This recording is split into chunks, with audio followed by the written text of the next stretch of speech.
Japan has the most vending machines. Why Japan has so many of these machines everywhere? Hi, I'm Toma. Hey, nice to see you again. I'm Hitomi. Today, we are going to talk about Japanese vending machine. We have a very surprising history to explore today. But before we look at the facts, you have to tell me what happened to you yesterday.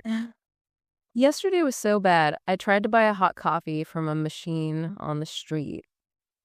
But I was so sleepy. Oh, no. Yes, I pressed the blue button instead of the red button, so I got a freezing cold coffee. You actually drank it. I drank it anyway, but oh my gosh, my teeth hurt so much. That is so funny.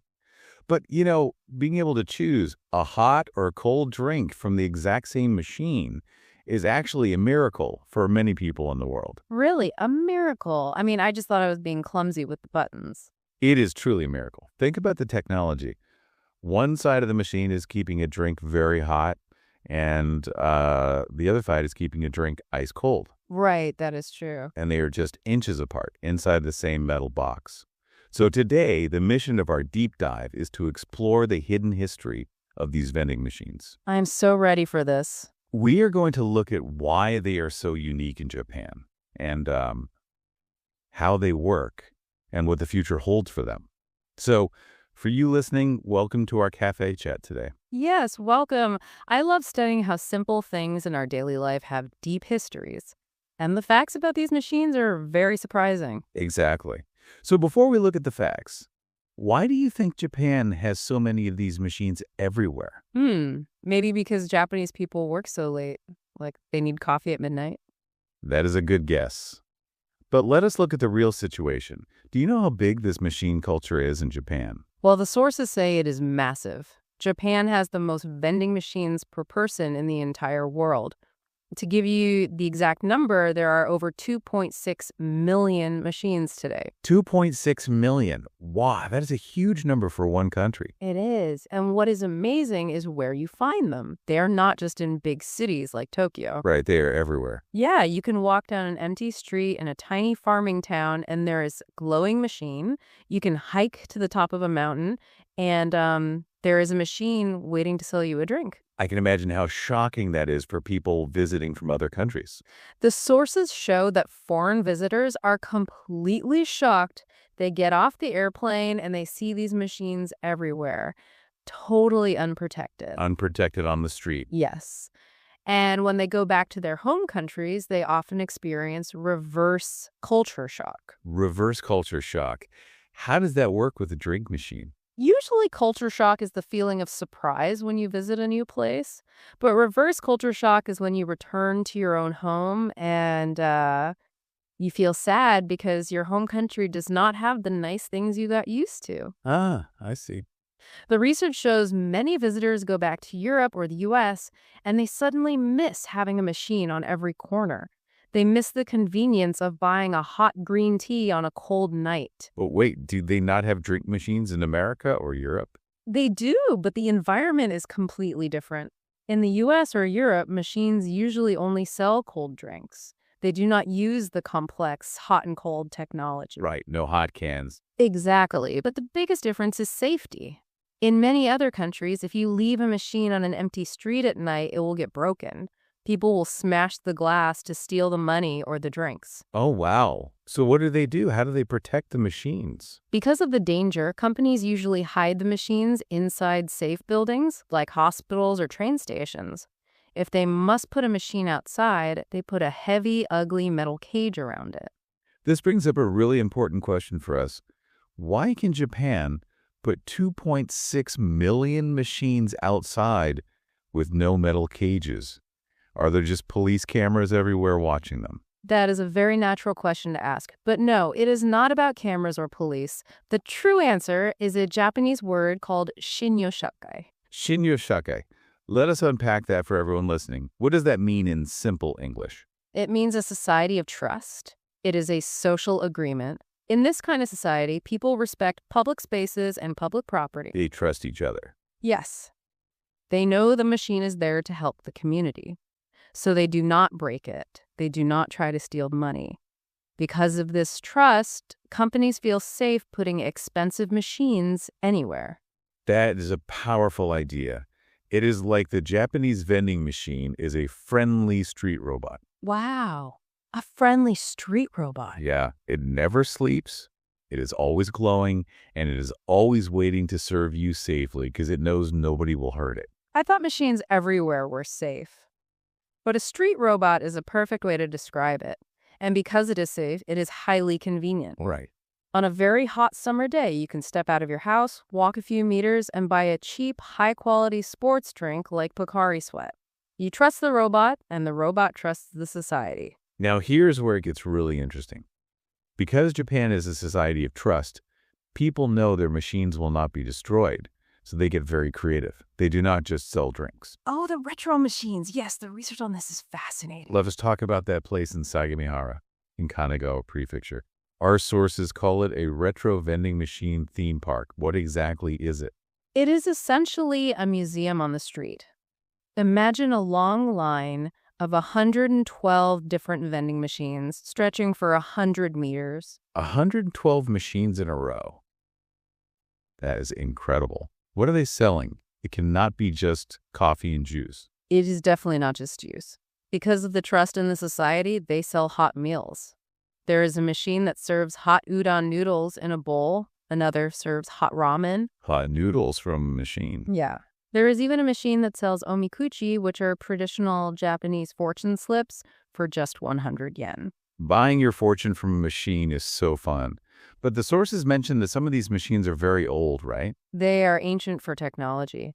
There is a machine selling hot hamburgers that is 52 years old. 52 years old. No way. And there is a popcorn machine that is 30 years old. When you put your coins in, you have to stand there and wait for 2 whole minutes while it pops the corn fresh. I love that. But who is running this? Is it a giant food corporation? This is the most heartwarming part of the history. It is not a big corporation. The owner is a man named Mr. Saito, and his actual job is running the tire shop next door. Wait, he fixes car tires. Why is a tire mechanic running 112 food machines? It started with a simple problem. Changing car tires takes a lot of time. His customers had to sit in his waiting room, and they were getting very bored and hungry. Ah, so he wanted to feed them. Exactly. He wanted to make his customers happy, so he looked on the internet and bought a few old, broken vending machines. Because he's a mechanic, he is very good with his hands. He fixed the old gears and wires himself. That takes so much dedication. Fixing 50-year-old electronics is not easy. It is not easy, and it is not cheap. The sources show he spent over 300,000 yen just to repair one single machine. 300,000 yen of his own money. Wow, that is so kind. Yes. And the food he puts in that specific machine is amazing. He makes a handmade bento box, which is a Japanese lunchbox. Oh, I read about this in the sources. Yeah, he does not use cheap factory meat. He buys special, high-quality pork from Okinawa. He cooks the meat perfectly in his shop. Then he packs the hot bento boxes and puts them in the machine for 800 yen. A handmade Okinawan pork bento from a 52-year-old machine. I completely understand why people travel from all over the world to try it. They really do. But sometimes, because the machines are so old, things go wrong. Especially for tourists who cannot read the Japanese buttons. Aha, like your blue button mistake with the cold coffee. Exactly like my mistake. There is a great story in the sources about a foreign visitor at this theme park. There is a famous machine that sells cheese toast.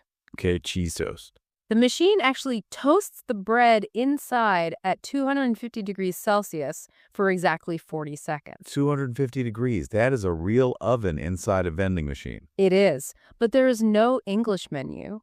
The visitor wanted the cheese toast, but they pushed the wrong button. After 40 seconds, they received a hot piece of completely plain toast, no cheese at all. Oh no. Haha. Did they complain? Not at all. They laughed and ate it. They said it was a wonderful, funny memory. That is a great story. So Japan has crazy food machines. But what about the rest of the world? Do they have unique machines too? Yes, they do. But they are not created by trust. They are created by local laws. Let us look at Germany, for example. Okay, Germany. When I think of Germany, I think of sausages. Do they sell sausages from machines? They actually do. In Germany, you can find machines on the street selling fresh sausages, cheese, and even fresh eggs from local farms. Eggs from a machine. But why? Why do they not just go to a 24-hour convenience store like we do in Japan? Because they cannot.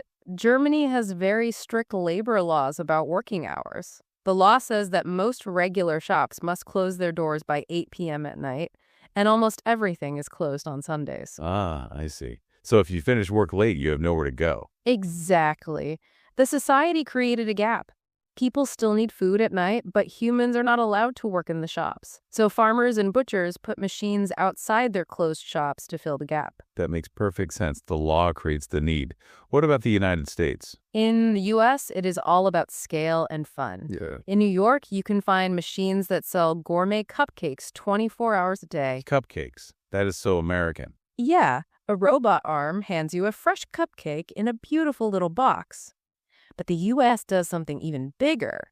They built a vending machine for actual cars. Cars. You mean toy cars? No, real cars. There is an 8-story tall building made of glass. Inside, it holds real cars. You buy the car on your phone, you go to the building, and you put a giant coin into a slot. Wow. Cars? The elevator brings your new car down to the ground. But, even with cars or cupcakes, the best thing about vending machines is that the price is always the same.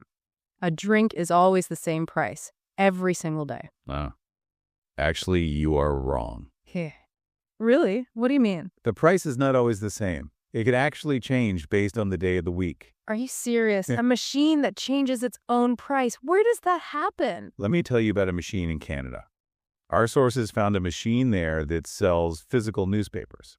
For Monday to Friday, you put in a small amount of money for the daily paper. Okay, normal price. But when Saturday and Sunday arrive, the price of the newspaper goes up automatically inside the machine.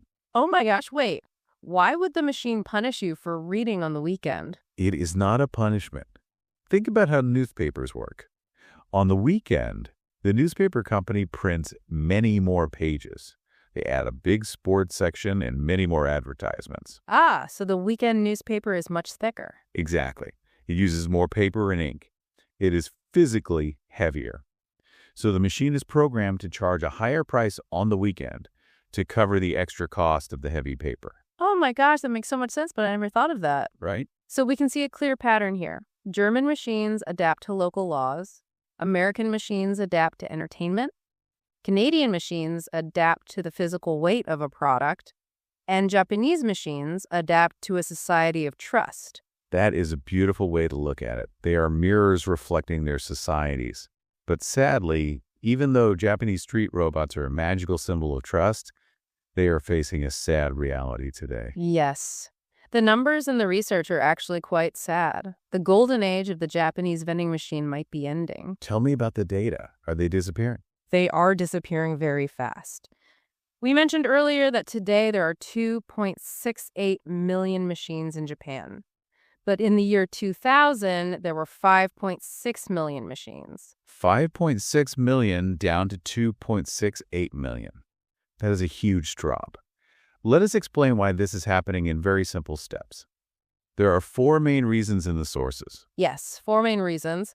The first reason is convenience stores. Okay, how did stores like 7-Eleven and Family Mart hurt the machines? In the past, people bought coffee in a steel can from a machine, but recently, convenience stores started putting real coffee machines near the cash register. Ah, the fresh coffee. Yes, they grind fresh coffee beans right in front of you. Because people buy fresh coffee at convenience stores now, canned coffee sales dropped by 40%. That makes sense. Fresh coffee tastes better. What is the second reason? The second reason is called the 2024 problem. It is about a severe lack of truck drivers. Wait, how do truck drivers affect the machine on my street? Well, every day, someone has to drive a heavy truck full of drinks. They have to carry heavy plastic crates, take out the coins, and load new bottles. It is heavy work, right? Recently, the government changed the labor laws to protect drivers from working too much overtime, and older drivers are retiring, so there are not enough people to fill the machines. It is a domino effect. No drivers, no drinks, empty machines. Okay, what is the third reason? The third reason is electricity. It costs too much money to keep the lights on 24 hours a day.